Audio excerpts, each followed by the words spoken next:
Hello दोस्तों, तो आप सभी लोगों यूनिक सेंटर में मोस्ट वेलकम। तो गाइस, जैसे कि हमने 11वीं क्लास की जो माइक्रो इकोनॉमिक्स थे उसके हमने इंग्लिश मीडियम के जो वीडियो स्टार्ट कर दी थी, और जो हमारा माइक्रो इकोनॉमिक्स का चैप्टर फर्स्ट होता है इंट्रोडक्शन का, उसका हमने फर्स्ट पार्ट भी हमने देख लिया था।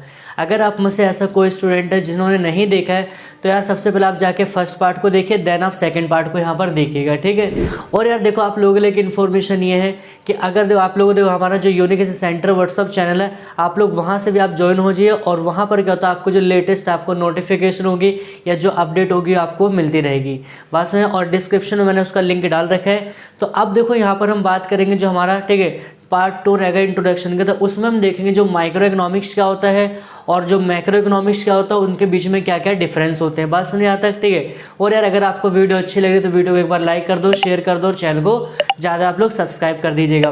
तो अब ये देखो हमारा जो टॉपिक होता है यहाँ पर कि डिफरेंस बिटवीन आपका micro economics and the macro economics, ये आपका 4 नंबर का क्वेश्चन आपका बनता है, ठीक है। इसी के बीच में हमारा क्या होता है, यहाँ पर हम डेफिनेशंस को भी कवर कर लेंगे और उसके क्या क्या बेसिस होते हैं, किस किस बेस पे हम उनका डिफरेंस बताएंगे, ठीक है। तो एक एक पॉइंट को हम यहाँ पर अच्छे से कवर करते रहो। पहला हमारा जो बेसिस रहेगा, ठीक है, ऐसे आप बिल्कुल फॉर्मेट बना के आप लिखना, 4 नंबर आपके कोई यहाँ पर एग्जाम में काट नहीं सकता है, ठीक है। तो पहला देखो हमारा कह रहा है, पहला हम किस बेस पे बताएंगे, मीनिंग, ठीक है, मीनिंग बताएंगे। देखो मीनिंग में अगर हम बात करेंगे जो माइक्रो का मतलब क्या, छोटा, और जो मैक्रो क्या होता है उसका मतलब क्या होता है, बड़ा, लार्ज कह सकते, ठीक है। तो इसकी मीनिंग में क्या कह रहे हैं, micro economics is the branch of economics, कह रहे हैं कि micro economics is the branch of economics which study the behaviour of individual unit of an economy, ठीक है। बस आपको यहाँ पर कीवर्ड याद रखना है यहाँ पर कि जो माइक्रो इकोनॉमिक्स होती है भाई, वो क्या करती है, जो बिहेवियर्स होता है इंडिविजुअल का, उसके बारे में क्या करती है, वो स्टडी करती है, क्या करती है, स्टडी करती है। क्लियर यहाँ तक। इंडिविजुअल बिहेवियर का मतलब क्या होता है, अगर मैं आपको एग्जाम्पल के तौर पर बताऊं तो जैसे मान लेते हैं, ठीक है, आप लोग क्या होता है मार्केट जाते हो, वहाँ पर क्या होता है कि आपकी कोई फेवरेट आइसक्रीम है, ठीक है, जो मान लो 50 रुपये की आती है, और आप उसको जाते हो हफ्ते में, फिर आपने वीकली जैसा कह सकते हो, या पर डे जैसा आपके बजट है, ठीक है, तो आप वहाँ पर आइसक्रीम खा के आ जाते हो, ठीक है। अब 50 रुपये की थी तो सिर्फ आप आराम से खा के हाथ पोंछते हो, आप घर पर आ जाते हो, ठीक है। लेकिन जब आप अगले नेक्स्ट वीक आप जाते हो, आपको वहाँ पर पता चलता है कि जो आइसक्रीम 50 वाली थी उसकी प्राइस क्या हो गई, वहाँ पर वो 30 रुपये की होगी, फिर 20 रुपये की होगी। तो अब क्या करोगे, आप 1 से 2 पीस खा लोगे और कहोगे चलो 2-3 ले चलते घर पे, मेरे छोटे भाई या बहन है, ठीक है। अब देखो आपका बिहेवियर क्या हो गया, चेंज हो गया। कैसे, जैसी प्राइस क्या डाउन हुई तो आपकी डिमांड क्या हो गई, बढ़ गई। तो यहाँ पर माइक्रो इकोनॉमिक्स में यही होता है कि जो यहाँ पर क्या होता है कि माइक्रो इकोनॉमिक्स क्या स्टडी करती है, behaviour of the individual consumer हो सकता है, इंडिविजुअल प्रोड्यूसर हो सकता है, इंडिविजुअल कोई मार्केट यूनिट, पर्टिकुलर कोई यूनिट हो सकती है, ठीक है। तो उसका जो इंडिविजुअल लेवल पे क्या होता है, स्टडी करती है कौन, माइक्रो इकोनॉमिक्स में, ठीक है। अगर हम मैक्रो में देखेंगे तो क्या कह रहा है, macro economics is the branch of economics, कह रहा है macro economics is the branch of economics which study the behaviour of the behaviour, ठीक है, behaviour of an economy as a whole, ठीक है। यहाँ पर एक वर्ड यूज किया गया जो बिहेवियर की बात करते हैं, लेकिन यहाँ पर बिहेवियर किसकी, यहाँ पर इकोनॉमिक एज अ होल, मतलब पूरी इकोनॉमी के लेवल पे। क्लियर यहाँ तक। यहाँ पर इंडिविजुअल आएगा, यहाँ पर क्या आएगा, होल लेवल पर। क्लियर यहाँ तक। ये आपका क्या होगा, दोनों की मीनिंग। आपसे अगर डेफिनेशन पूछेगा तो आप डेफिनेशन में भी आप यही बता सकते हो।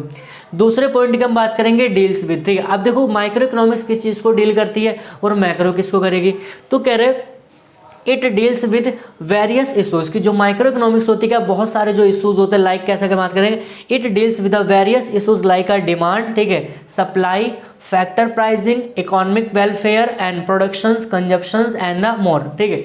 यहाँ पर क्या होता है कि जो माइक्रो इकोनॉमिक्स होती है भाई, जब आप चैप्टर इसको पूरा डिटेल पढ़ोगे तो ये क्या करते हैं, जो माइक्रो इकोनॉमिक्स में कह सकते हो जो छोटे लेवल के जो अलग अलग क्या होते हैं यहाँ पर इशूज़ होते हैं, जैसे कि डिमांड हो गया, सप्लाई हो गया, फैक्टर प्राइसिंग हो गया, इकोनॉमिक जो वेलफेयर हो गया, या प्रोडक्शन हो गया, कंजप्शन हो गया, यहाँ पर डिस्ट्रीब्यूशन वगैरह। तो इन सभी चीज़ों के बारे में कौन डील करता है, माइक्रो इकोनॉमिक्स करती है। कौन करता है, माइक्रो इकोनॉमिक्स। अगर हम मैक्रो की बात करेंगे तो मैक्रो किन चीज़ को डील करेगी, कह रहे कि it deals with the various issues, कह रहे it deals with various issues like a national income, government budget, balance of payment, हम इसको शॉर्ट में कह सकते हैं BOP, एम्प्लॉयमेंट होता है, ठीक है। यहाँ पर क्लियर यहाँ तक। ये जो इन टॉपिक्स के बारे में जो डील कौन करते हैं यहाँ पर, मैं कह आपका मैक्रो इकोनॉमिक्स हो, क्योंकि वो कौन होते हैं, वो होल लेवल पे बात करते हैं, ठीक है। दूसरा पॉइंट आएगा।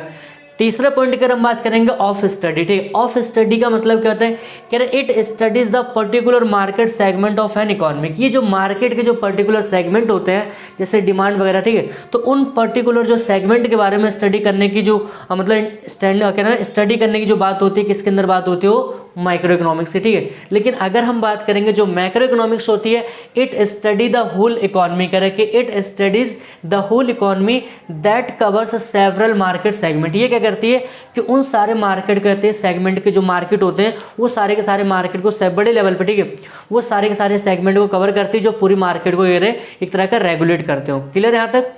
ये हो जाएगा। और लास्ट पॉइंट हमारा देखो यहाँ पर क्या रहा है कि एप्लीकेशंस, क्या कह रहा हूँ, एप्लीकेशंस। अब एप्लीकेशन में देखो क्या होता है, कह रहे it applied to internal issues, ठीक है। जो माइक्रो इकोनॉमिक्स होती है इसकी एप्लीकेशंस क्या होती है, इसको हम कहाँ पर अप्लाई करते हैं, तो जो इकोनॉमी के जो इंटरनल लेवल होता है, इंटरनल बेस पे, ठीक है, वहाँ पर इसका अप्लाई किया जाता है। और अगर हम इसमें बात करेंगे, it applied to environmental and the external issues, की जो बाहरी जो बड़े बड़े कह सकते हो जो एनवायरमेंटल हो गए या फिर जो एक्सटर्नल इशूज हो गए, उस पे क्या होता है कि इसको अप्लाई किया जाता है यहाँ पर मैक्रो इकोनॉमिक्स का। क्लियर यहाँ तक? तो ये समझ में आ रहा होगा। और देखो यार, अगर आप भाई आपको वीडियो अच्छी लगती है ना तो वीडियो को एक बार लाइक कर दो, शेयर कर दो और चैनल को ज़्यादा आप लोग सब्सक्राइब करें। अब जो हमारा पार्ट 3 होगा तो उसमें हम देखेंगे जो हमारा पॉजिटिव इकोनॉमिक्स क्या होती है और जो नॉर्मेटिव इकोनॉमिक्स होती है उनके बीच में क्या क्या डिफरेंस होते हैं। क्लियर है? तो मिलते हैं नेक्स्ट वीडियो में। Thanks for watching this video.